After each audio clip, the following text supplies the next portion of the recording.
Hello, everyone. It's so wonderful to have the chance to gather with you again for a TalentNomics conference. But this time, we're not together. We are each in our own homes, in these settings that we have to be with each other virtually. And that's because of COVID, this terrible contagion that has touched all of us, no matter where we live. And it's really important to think about it today because women are disproportionately being impacted by COVID, and it has exposed some of the great inequalities in our societies in terms of women and women's progress.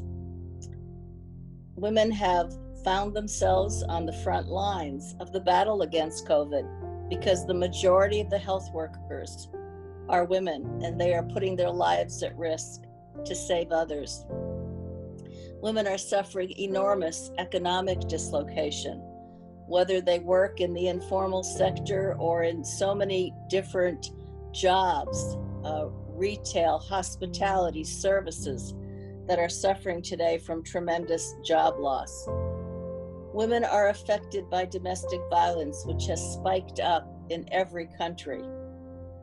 And the care burden has disproportionately, truly fallen on women because with children out of school, women find themselves not only trying to work remotely, but trying to keep their homes together and trying to educate their children who are going to school remotely in so many places. So COVID truly impacts women in a significant way. And at a moment like this, I think of those extraordinary women from SEWA, the Self-Employed Women's Association that I'm sure many of you know so well, and our dear friend, Rina Novotny. Rima is one of those sheroes, a special hero, and she and the women of SEWA are doing everything possible to ensure that so many of those women who find themselves always in conditions that aren't the best, but for what SEWA is able to do for them, they are working in ways never expected to still eke out their existence and do more to survive economically, to serve their communities, to use technology. So we should think about them as we think about grit and grace, as we think about courage and resolve and manifest kindness. I think of the women of SEWA. I think of the women during COVID who are heads of state and heads of government. They have demonstrated extraordinary leadership. And as we know, so many of those women have performed so admirably to save their countries and their fellow citizens from the kinds of terrible prospects that this disease could have had because of their leadership. And again, we think about that kind of leadership that is service, leadership that is honest, leadership that is informed, leadership that is making a difference because it's for all of the people. And they have distinguished themselves.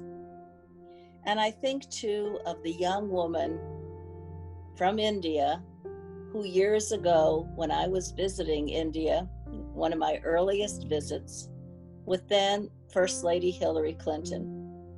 And this young woman gave her a poem. And that poem reflected on the lot of women. And she said, our grandmothers were silent, our mothers were silent. It's time to end the silence. And she said, when she and her contemporaries have voice, power comes with that voice. And she said, but we will not use it for ourselves. We will use it for others. And that's the message I want to leave you with today. All of these extraordinary women, and each and every one of you among them.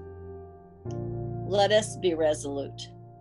Let us all have the courage to do what it takes and be filled with the grace we need to get through these difficult times, and particularly to help others to get through them. So, best wishes for your participation in this conference, and hopefully at another time, at another year, we can be together physically, not just virtually.